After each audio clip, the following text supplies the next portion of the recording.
الله الرحمن الرحيم. السلام عليكم ورحمة الله وبركاته.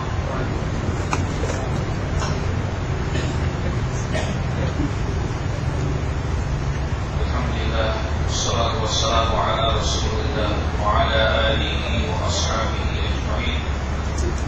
سبحانك لا علم لنا إلا ما علمتنا إنك أنت العليم الحكيم. رب يسر ولا تعسر رب أتمم بالخير. رب أدخلني مدخل صدق وأخرجني مخرج صدق واجعلني من لدنك سلطانا نصيرا. رب اشرح لي صدري ويسر لي أمري واحلل عقدة من لساني يفقهوا قولي. قال الله تعالى في كتابه العزيز: أعوذ بالله من الشيطان الرجيم. شهر رمضان الذي أنزل فيه القرآن هدى للناس وبينات من الهدى والفرقان. صدق الله العظيم. وقال النبي صلى الله عليه وسلم: اقرأوا القرآن فإنه يأتي يوم القيامة شفيعا لأصحابه. Bapak yang saya muliakan, Al-Fadil, Tuan Imam, Tuan Bilal, Tuan Musi di Kairo, Yamin, ahli dan kuasa surau, seterusnya sidang jemaah muslimin muslimat yang dirahmati Allah. Alhamdulillah, bersyukur kita kepada Allah Subhanahu wa taala pada malam ini, malam yang ke-16 Ramadan.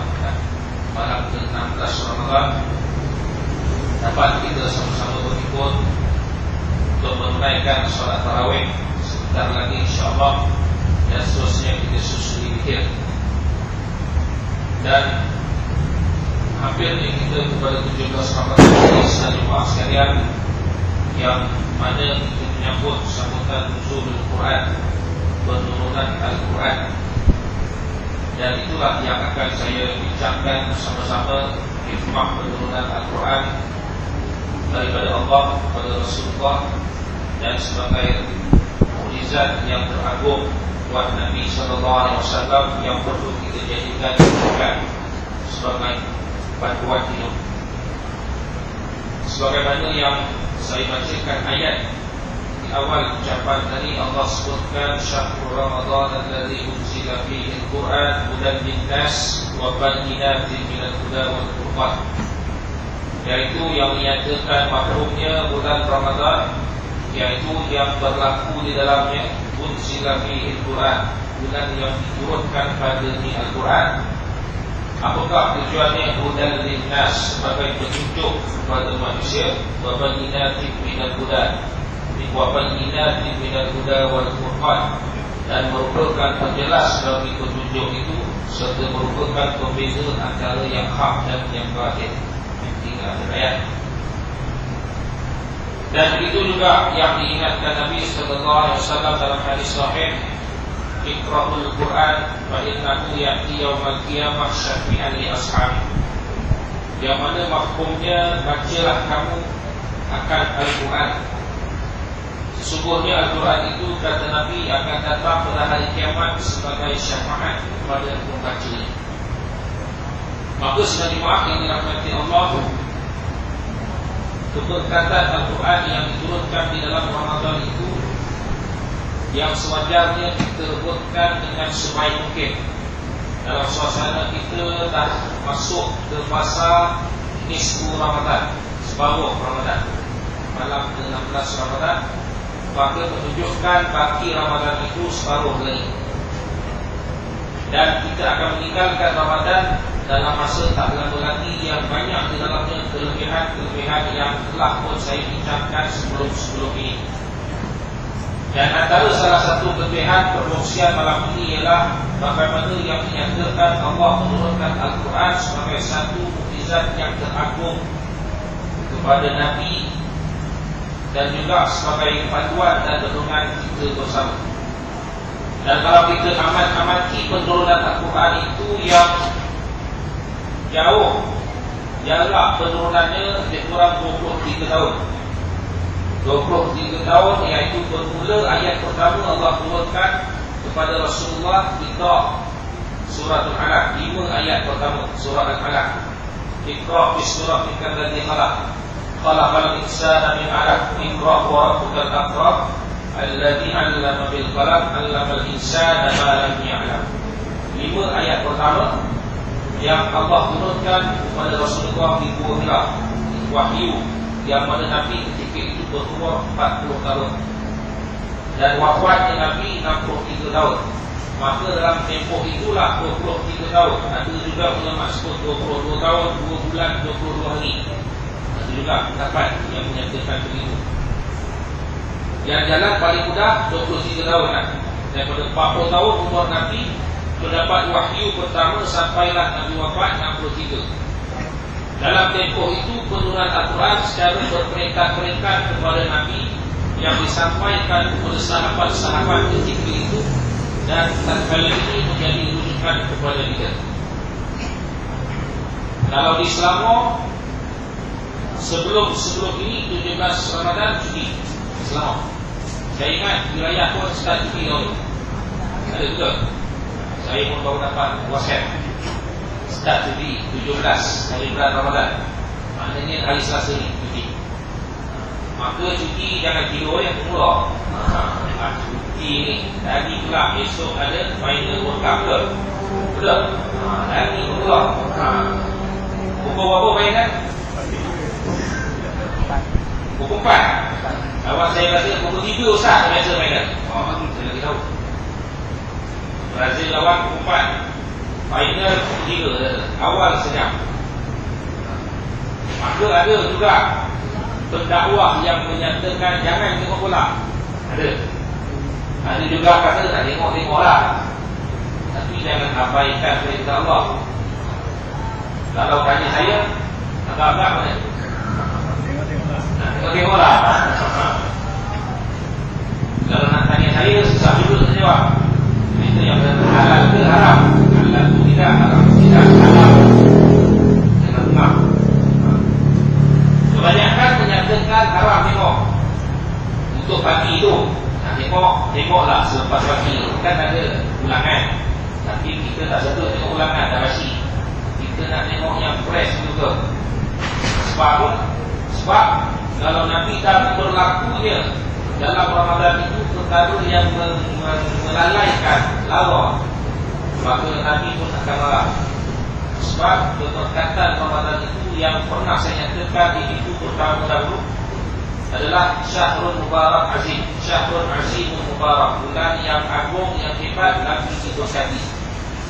Bahkan di dalamnya bukan sekadar ada Lailatul Qadar, bahkan Allah sebutkan tadi dalam surah Al-Baqarah bulan yang diturunkan kepada Al-Quran. Satu ayat saya nak kongsi juga bersama sekalian jemaah. Allah sebut di dalam ayat 30 surah Al-Furqan juzuk 19, di mana Allah sebut a'udzubillahi minasyaitonir rajim, wa qala ar-rasul ya rabbi inna qaumi ittakhadhu hadzal qur'ana mahjura. Kata Allah, Nabi menyatakan dalam ayat itu, Allah sebut qala wa qala rasul, dan Nabi menyatakan ya rabbi, wahai Tuhanku, inna qaumi ittakhadhu hadzal qur'ana mahjura. Sesungguhnya kaumku itu mengambil Al-Quran itu dalam keadaan yang senang cakap bahasa kita nak tanahlah. Ataupun ada juga yang mentafsirkannya kaumku ini dah tak ambil pedulilah tentang isi kandungan Al-Quran. Senang cakap. Ini pengaduan Nabi kepada Allah Subhanahu Wa Taala di dalam surah Al-Furqan. Tak ambil Al-Quran dari sudut apa? Ini kalau sidang Jumaat lagi boleh rujuk tafsir Al-Munir karangan Dr. Wahbah Al-Zuhairi. Panjang huraian di situ. Cerita malam ini dapat sekadar ringkasan saja. Maknanya pengabaian umat Nabi, orang kita lah, masyarakat kita pada hari ini tentang Al-Quran, bukan sekadar pengabaian dari sudut membaca Al-Quran sahaja, bahkan dari sudut bertadabbur, memperhatikan isi kandungan Al-Quran, bahkan mengabaikan juga daripada mengambil Al-Quran itu sebagai pengawal perawatan, bahkan mengabaikan Al-Quran itu daripada mengambil hukum hakam yang terdapat di dalamnya. Bahkan banyak lagi yang ditulis oleh Dr. Wahbah Al-Zuhairi, pengabaian Al-Quran di kalangan umat Islam masih ini. Ada tak ada kita rujuk pun mungkin pada masa-masa tertentu saja. Atau dalam bahasa lain saya boleh katakan kita ambil sikit, lebih kita tak ambil pun. Ini permasalahan yang berlaku pada masyarakat kita hari ini. Sedangkan Al-Quran itu yang dikatakan di dalamnya banyak pengajaran, banyak ilmu, banyak hal-hal keduniaan. Daripada sudut, kalau dalam bahasa kita kata daripada A sampai Z lah, semua ada terdapat dalam Al-Quran. Hatta ilmu buat putih canai pun ada dalam Al-Quran. Betul. Ilmu buat putih canai ada dalam Al-Quran. Dan ini tak boleh pula. Ayat dia fasalu ahla zikri kuntum la ta'lamun. Maka bertanyalah kepada ahli zikir. Ahli zikir ni siapa? Orang alim lah, orang yang tahu. In kuntum la ta'lamun. Jika kamu tak tahu, maknanya bukan sekadar ilmu buat canai, nak buat buat canai, nak buat kereta, nak buat motor, bahkan sebagainya. Kalau kita tak tahu, kita rujuk orang yang tahu berdasarkan ayat tadi. Antara perintah yang Allah menyatakan kepada kita. Maka dengan sebab itu sedang yang dirahmati Allah, sewajarnya daripada bermula malam pertama Ramadan sehingga ke saat ini, setidak-tidaknya kalau kita istiqamah dengan pembacaan Al-Quran, mungkin kita telah sampai juzuk 15 atau 16. Dan tak mustahil mungkin ada yang telah khatam Al-Quran sekali atau dua kali. Macam malam ini saya bagi tazkirah di Perkin. Saya tanya ada tak yang dah khatam Al-Quran? Minggu lepas hari Khamis saya bagi tazkirah. Ada seorang ada yang dah khatam, 2 kali dia khatam, perempuan, tapi bukan mu'alaf lah, orang lain. 2 kali khatam. Belum 15 Ramadan. Alhamdulillah, tahniah telah berjaya khatam Al-Quran. Bahkan kalau kita perhatikan Al-Quran ini, bukan kita sekadar membacanya sahaja, bahkan paling baik kita bertadabbur dengan isi kandungan Al-Quran dan beramal dengan apa yang diperintahkan. Bertadabbur, maknanya bertadabbur ini memberi perhatian, penghayatan. Saya suka nak nyatakan memberi perhatian dan penghayatan ini sedang jemaah, khususnya surah Al-Fatihah. Khususnya sebab surah Al-Fatihah ini merupakan rukun dalam solat. Satu hari kita semayang berperkaan, ingat, cukup dah, tak penuh lah tu. 17 rakaat yang wajib, subuh sampai isyak. Maksudnya 17 kali kita baca Fatihah.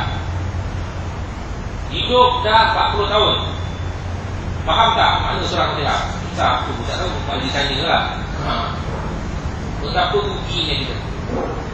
Kalau ditanya surah Fatihah pun tak tahu, silap-silap Bismillahirrahmanirrahim pun tak tahu mana. Nabi Malam tinggal ke depan, Bismillahirrahmanirrahim pun tak tahu mana. Lagi dua. Sedangkan Bismillah ataupun Basmalah itu merupakan salah satu daripada ayat surah Al-Fatihah yang 7. Ini yang saya suka tekankan, paling-paling tidak kita cuba memahami isi kandungan surah Al-Fatihah. Yang lain-lain itu kita bolehlah baca dan faham sedikit demi sedikit, sedikit demi sedikit, sedikit demi sedikit, sampailah kita rasa boleh menghayati dan seterusnya tahap ketika kita beramal dengan isi kandungan Al-Quran. Sebab tu orang macam kita ini sedang jemaah sekalian, nasihat juga untuk diri saya, maknanya kita baca Quran kalau boleh lah. Kalau boleh Quran setelah tafsir, ataupun beli Quran yang saya tafsir ni, senang, sekali bawah dia, sekali pegang. Quran dan tafsir sekarang banyak jual lah. Quran dan tafsir dengan tajwid semua ada, dengan nuzul Quran bahkan semua ada dalam satu mushaf itu pun lebih baik. Kita baca, kita tengok makna dia. Kita baca, kita tengok makna kita baca dan bertadabbur, penuh perhatian. Dan juga yang ketiga, kita dah faham hukumnya macam ni, macam ni. Antara contoh ayat surah Al-Fatihah, Iyyaka na'budu wa iyyaka nasta'in. Apa maksud dia? Akan Engkaulah yang kami sembah, dan akan Engkaulah juga tempat kami mohon pertolongan. Oh, kita faham. Baca, kita faham. Maknanya pengajaran dia ialah bila berlaku sesuatu masalah, jangan dibawa. Tak berubah, ahli tunjuk, kita berhati lah. Ataupun dukun, ada dia tak kuat hati, ada dia masalah, bomoh lah dia. Anak tak mengerti nangis, bomoh juga. Masalah. Sebab tadi kerugian kita baca Fatihah tapi tak faham. Kalau kita faham, rupanya Allah kata ni, kita dah cakap dah, Allah sahaja yang kita sebab. Bahkan hanya Allah sahaja tempat kita minta tolong. Maka bukan selain daripada Allah. Itu tadabbur dan juga pengamalan yang sewajarnya kita buat. Kalau kita buat yang selain daripada itu, maka sebenarnya kita syirik kepada Allah Subhanahu wa taala. Ini kepentingan. Dan masalah yang berlaku sekarang sebaliknya. Kita baca, tapi kita tak faham. Dah kita tak faham, nak mengamal jauh sekali. Ini kerugian kita yang berlaku di dalam masyarakat kita pada hari ini. Sebab itulah sekalian yang dirahmati Allah, saya nak bawa satu kisah yang berlaku di zaman sahabat tentang Al-Quran. Saya selalu pesan juga kalau kuliah di surau ini, hari-hari kita baca Quran, khususnya hadis yang tadi saya bacakan untuk syafaat pada hari kiamat satu. Yang kedua, Nabi juga menyebutkan untuk kita cuba baca Quran sekurang-kurang 10 ayat sehari. Sebenarnya 10 ayat sehari itu sikit mah. Man qara'a 10 ayat fi lailah lam yuktab minal ghafilin. Nabi sebut dalam satu hadis lain, barang siapa yang membaca 10 ayat Al-Quran pada satu malam, Nabi kata lam yuktab minal ghafilin, dia tak termasuk golongan yang lalai. Golongan lalai ni siapa? Nombor satu antaranya orang nyanyok. Orang nyanyok. Biasanya umrahnya lah 60 tahun ke atas nyanyok. Tapi sekarang 40 tahun ke atas sudah nyanyok. Maknanya pemikiran tak menentu. Maka rawatan nyanyok yang paling baik jarak baca Quran ni. Baca Quran. Sebab kalau yang nyanyok suami tak ada masalah, saya kata. Betul je kan? Sebab tu tak ada masalah, isteri boleh jaga. Kalau isteri nyanyok boleh jaga suami. Ada tak? Senyap ni tak ada harapan. Boleh? Imam kata boleh. Imam solah kan? Tak boleh? Imam kata tak boleh. Kena cari orang lain. Nanti kata kena cari orang lain. Kalau isteri nyanyok tak ada harapan suami nak jaga. Kau nyanyok lah, aku kahwin lain. Kita cakap ini masalah. Maka orang perempuan jangan nyanyok macam mana. Jadi bukan perempuan sini lah, perempuan tempat lain. Tempat sini nampak apa, tempat pergi surau. Tempat lain dah kosong lah. Malam-malam 16, 15 ni. Sebab orang lelaki tak ada masalah. Dia makin tua makin laku. Saya pun cakap orang tua lah. Orang lelaki lah, betul Haji Khairul. Haji Khairul setuju tu. Orang lelaki makin tua makin laku. Orang perempuan dia terbalik. Makin tua makin tak laku. Kalau laku juga ada sesuatu tu yang kelebihan pada dia. Makin umrah ni tak laku lah. Orang lelaki dia makin laku. Maka nak elak nyanyok ni tadi yang Nabi sebut baca Quran 10 ayat, nak kira tak banyak. Tapi jangan tolak dalam sembahyang. Aku dah sembahyang dah 5 waktu dah, lebih dah sembahyang. Jangan kira. Luar sembahyang paling baik lebih sikit lah. Saya selalu pesan baca suratul Mulk Quran tiap malam. Ini kisah yang saya nak kaitkan pada malam ini berlaku di zaman sahabat Rasulullah lah, berlaku pada sahabat-sahabat Nabi. Suatu ketika sedang jemaah sekumpulan sahabat Nabi ini bermusafir. Musafir di satu padang pasir. Tiba-tiba hari dah semakin gelap. Dan akhirnya mereka mengambil keputusan untuk berkhemah di satu tempat. Maka mereka buatlah khemah. Pasal khemah tu semua daripada hampir senja tu, berkhemah, bermalam di situ. Bayangkan tengah-tengah malam, tiba-tiba dengar suara bacaan suratul Mulk. Tabarakalladzi biyadihil mulku wa huwa ala kulli syai'in qadir. Baca sampai 30 ayat. Sahabat mencari, siapa pula yang membaca? Tak ada orang yang membaca, tapi dengar suara membaca. Kalau kita macam mana? Lari lah. Tak tinggal, tak fikir dah nak buka khemah lah. Hantar khemah tu, lari lah. Macam terjadi kan, boleh apa, lari lah. Maka sahabat boleh. Yang mana keesokan harinya mereka jumpa Nabi SAW hari. Wahai Rasulullah, kami malam tadi berkhemah di satu tempat. Dan pada waktu malamnya kami dengar suara membaca suratul Mulk. Maka Nabi kata, ketahuilah bahawa tempat kamu berkhemah itu ialah kawasan perkuburan. Kawasan kubur punya khemah. Kalau kita dia ada Buku punya kita camping malam pada buku dengar suara baca. Di situ Nabi menyatakan bahawa kelebihan suratul Mulk itu terselamat daripada siksaan kubur. Tak banyak, sedang cuma 30 ayat. 30 ayat antara baca dengan tertib lebih kurang 10 minit.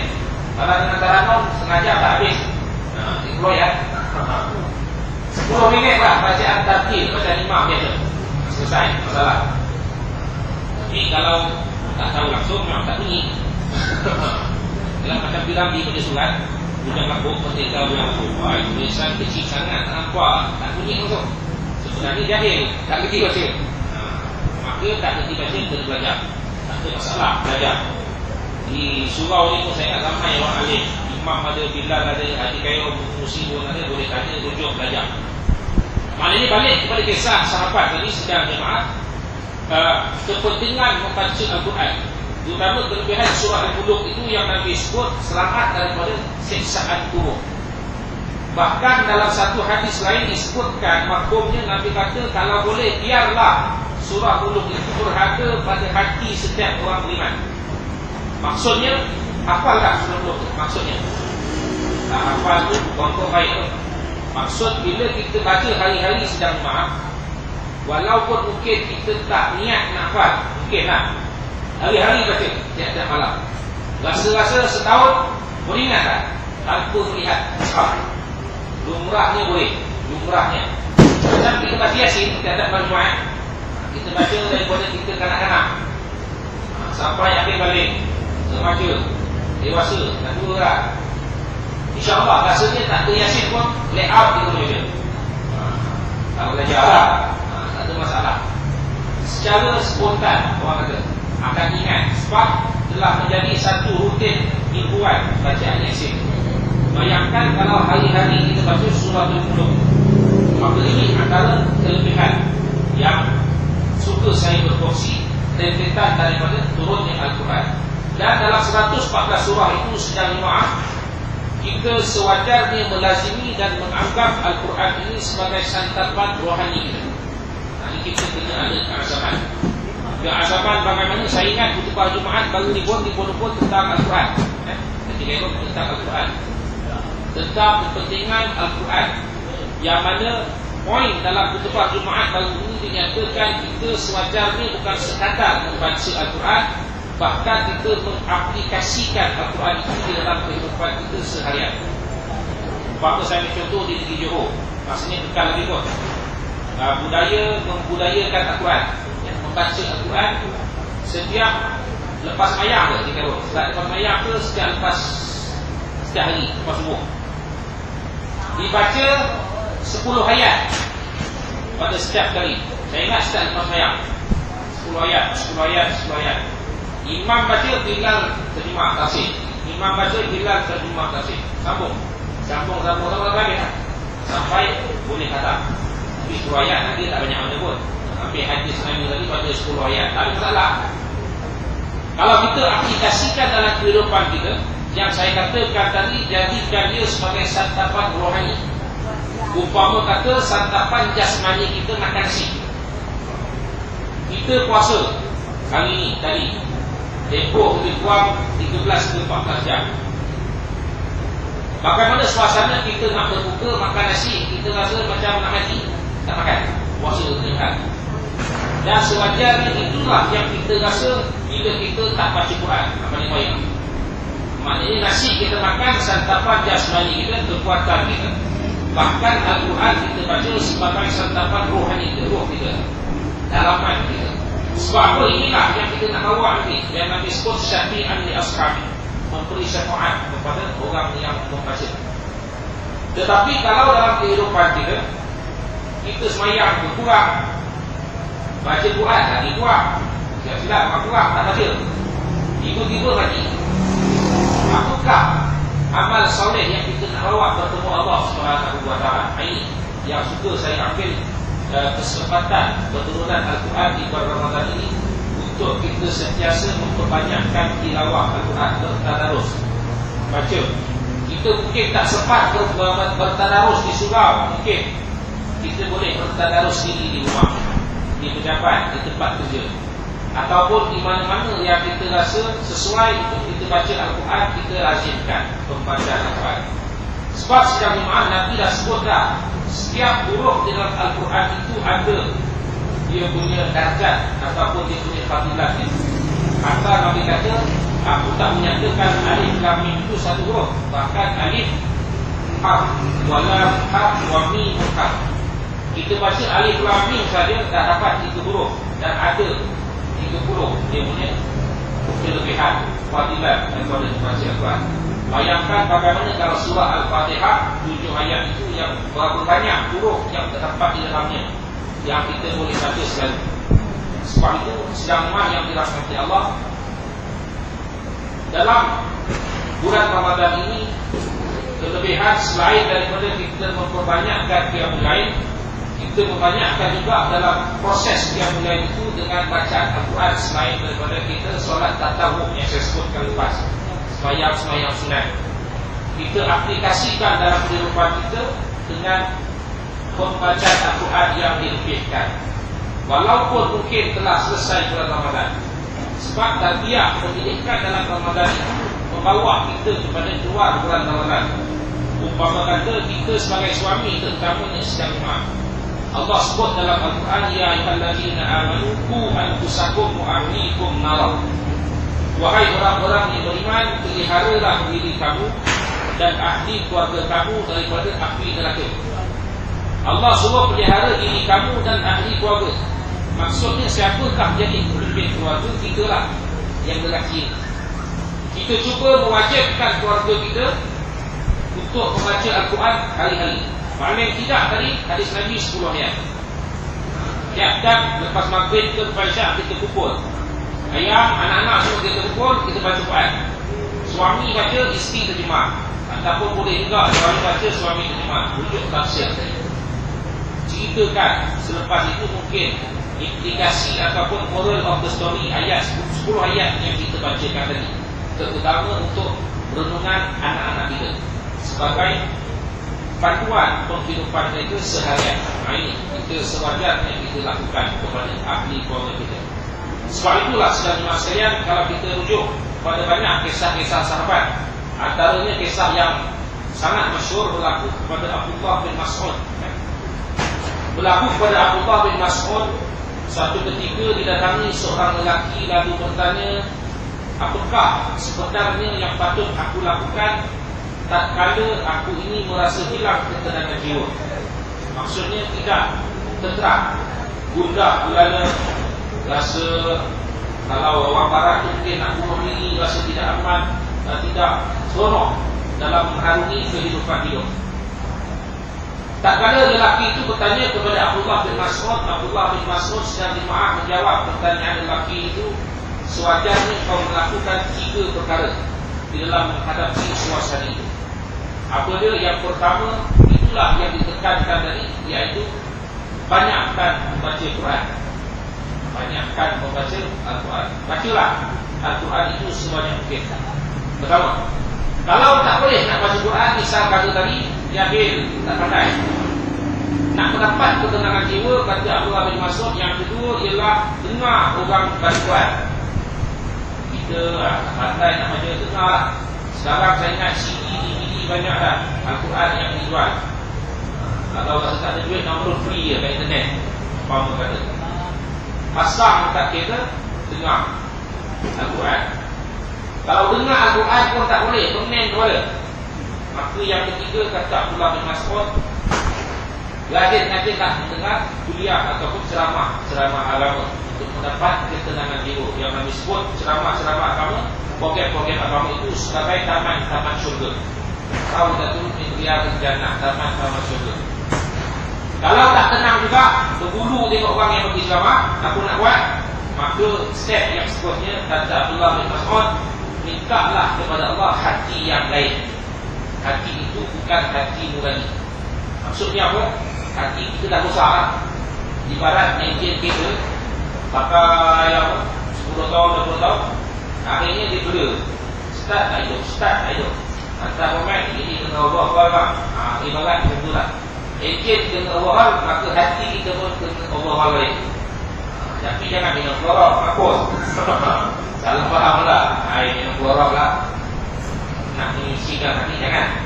Maka rawatkan dia tadi, minta doa kepada Allah, ya Allah bukakan. Maksudnya bagi hidayah, minta hidayah kepada Allah Subhanahu wa ta'ala untuk sentiasa membantu kita, merahmati kita dengan bantuan dan rahmat Allah sentiasa. Di samping minta juga agar dijauhi perkara-perkara yang diharapkan Allah Subhanahu wa ta'ala, ataupun dengan erti kata lain yang pernah saya nyatakan yang lepas, takwa sebagaimana yang disebutkan oleh Sayyidina Ali karamallahu wajhah. Kan ada 4 definisi takwa yang ini.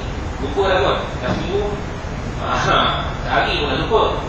Saya ingatkan balik salah satu daripada 4 kata Sayyidina Ali, maksud takwa ialah beramal dengan apa yang Allah turunkan.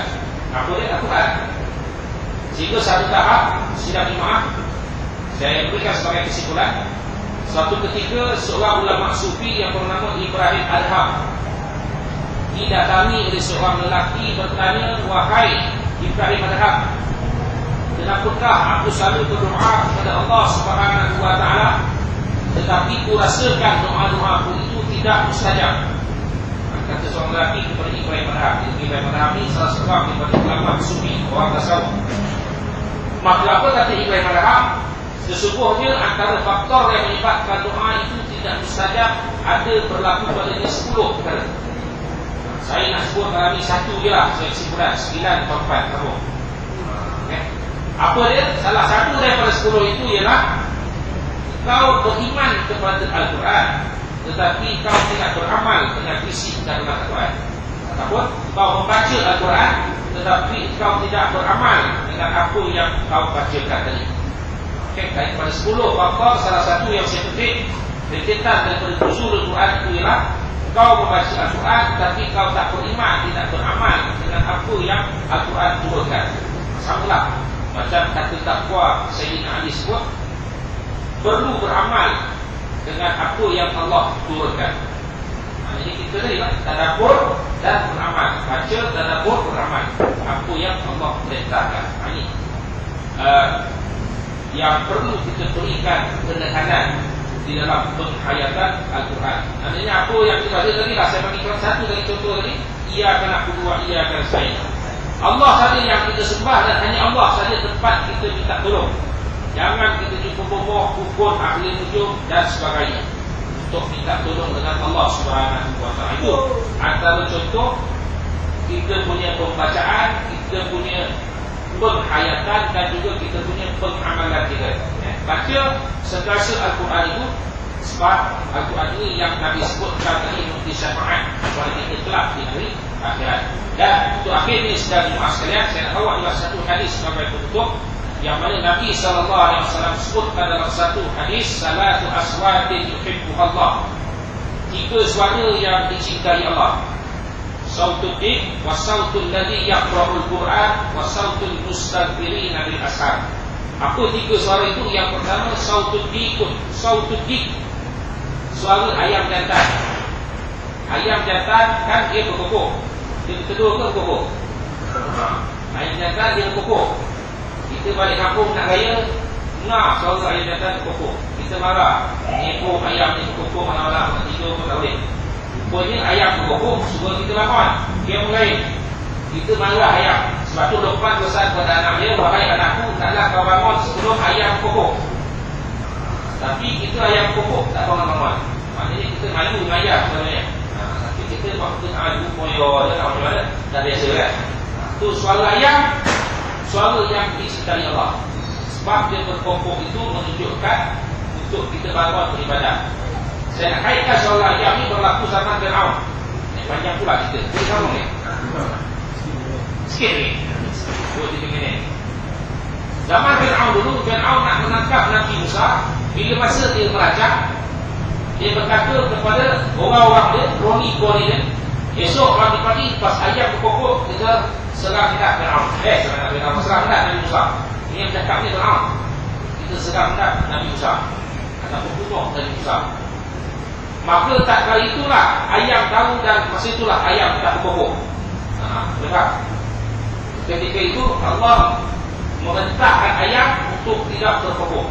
Sebab Fir'aun telah plan, rancang untuk menyerang membunuh Nabi Musa apabila ayam berkokok.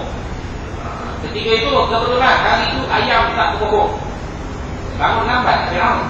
Macam kita juga berkokok pun bangun lambat. Sangat berkokok. Bangun lambat. Nanti ayam pun sokong Islam. Kalau kita tak sokong, dia teruk kepada ayam. Tak faham juga, tak tahu lah. Okey, pertama, untuk ayam. Yang kedua, sautul ladzi yaqra'ul Qur'an. Suara orang membaca Quran. Saya nak kaitkan usul Quran, suara orang membaca Quran, suara yang Allah suka, Allah cinta. Dan yang ketiga, wasautul mustaghfirin bil ashar. Suara orang yang beristighfar, mohon ampun kepada Allah pada waktu sahur, waktu pagi lah. Okey, ini tiga suara yang dicintai Allah. Kalau kita teliti, suara artis nyanyi tak masuk. Tak masuk suara artis nyanyi. Tak kira lah ada tiga lagu dia apa-apa, tak ada. Maka kena buang-buangkan dengan radio ke, dengan lagu dan sebagainya. Sebab boleh melalaikan kita dari mengingati Allah SWT. Jadi sekali maaf muslimin-muslimat yang dirahmati Allah. Sekarang itulah perkongsian saya pada malam ini, rentetan daripada keberkatan nuzulul Quran yang jatuh di 17 Ramadan. Moga-moga sedikit sebanyak memberikan kita pengajaran untuk lebihkan lagi pembacaan Al-Quran, bukan saja di bulan Ramadan, bahkan di luar bulan Ramadan selepas ini, akan menjadi sebagai santapan rohani kita. Aku qauli hadza wa astaghfirullahalazim li wa lakum. Wassalamualaikum warahmatullahi wabarakatuh. Wallahu a'lam.